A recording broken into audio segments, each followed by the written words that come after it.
নমস্কার। আশা করি সবাই খুব ভালো আছেন। চলে এসেছি রান্নাবাটি দ্য ফ্লেভার টেলের আবারও একটি নতুন রেসিপি নিয়ে। তবে আজকের রেসিপিটি কিন্তু মিষ্টি প্রেমীদের জন্য, যারা ঘরে তৈরি মিষ্টি খেতে ভালোবাসেন, আবার যা বানাতেও লাগে খুব কম সময়। আর সামনে কিন্তু ঈদও আসছে, তাই এরকম একটি কম উপকরণে এবং কম সময় তৈরি গাজরের হালুয়া হলে আর কি চাই। চলুন শুরু করে দিই আজকের রেসিপিটি। তার জন্য প্রথমে আমি নিয়ে নিয়েছি 4টে গাজর। আমি কিন্তু এখানে কমলা গাজরের ব্যবহারই করেছি, আপনারা চাইলে লাল গাজরও নিতে পারেন। এবারে আমি গাজরগুলোকে খুব ভালো করে গ্রেটারের সাহায্যে গ্রেট করে নিয়েছি।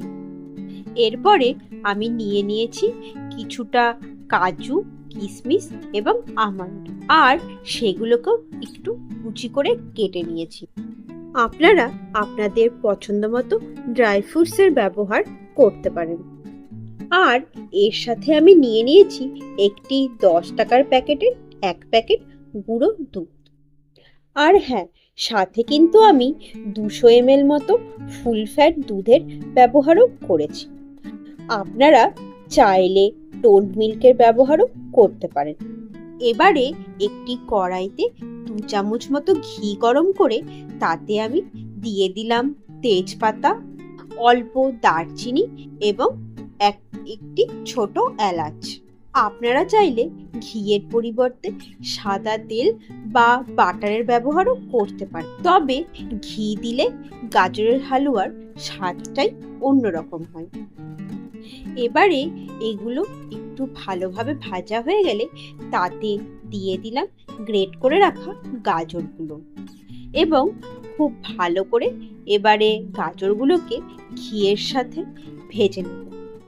আর এই ভাজাটি কিন্তু আমি একটু লো ফ্লেমে সময় নিয়েই ভাজবো।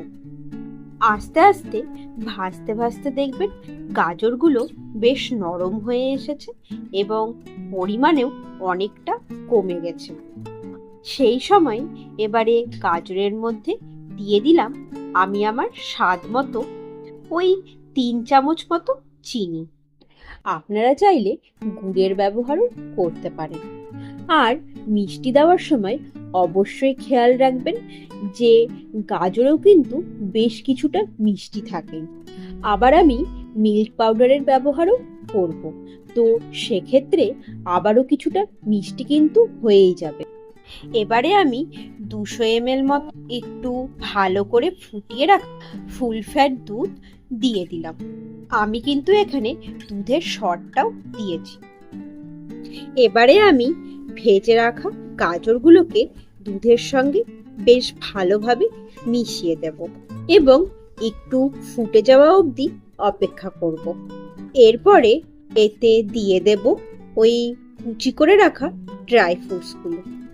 দেখেছেন গাজরগুলো থেকে অলরেডি কি সুন্দর রং ছেড়েছে, আর পুরো জিনিসটাই কি সুন্দর হলুদ হয়ে গেছে। কোনো আর্টিফিশিয়াল রং ছাড়াই যেন অপূর্ব লাগছে দেখতে।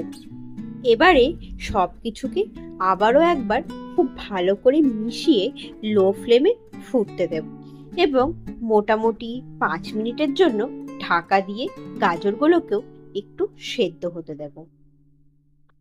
5 মিনিট পরে ঢাকা তুলে দেখলাম গাজরগুলো আর একটু সেদ্ধ হলে ভালো হয়, আর দুধও এখনো অনেকটা আছে।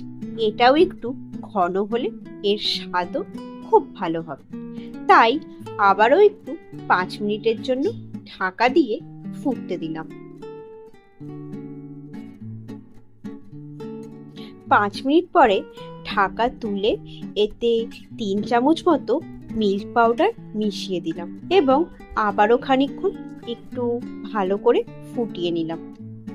আচ্ছা, আমি কিন্তু এই পুরো রান্নাটি একদম লো ফ্লেমেই করছি।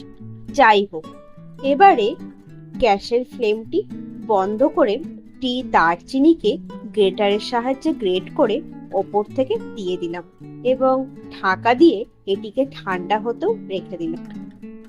আমি তো এটিকে রাতে বানিয়েছি এবং ঠান্ডা করে তারপরে গোটা রাত এটিকে ফ্রিজে রেখে একটু জমিয়ে নিয়েছি, আর সকালবেলা এটি খুব সুন্দর সেট হয়ে গিয়েছে।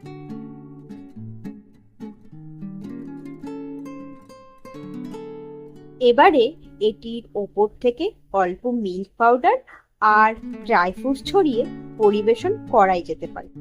খুব সহজে এবং কম সময়ে তৈরি এই গাজরের হালুয়ার রেসিপিটি বাড়িতে কিন্তু অবশ্যই একবার ট্রাই করবেন এবং কমেন্টে অবশ্যই জানাবেন কেমন লাগলো। রেসিপিটি ভালো লাগলে লাইক ও শেয়ার অবশ্যই করবেন, আর চ্যানেলটিকে সাবস্ক্রাইব করতে কিন্তু ভুলবেন না। আসছি আবার খুব তাড়াতাড়ি নতুন একটি রেসিপি নিয়ে।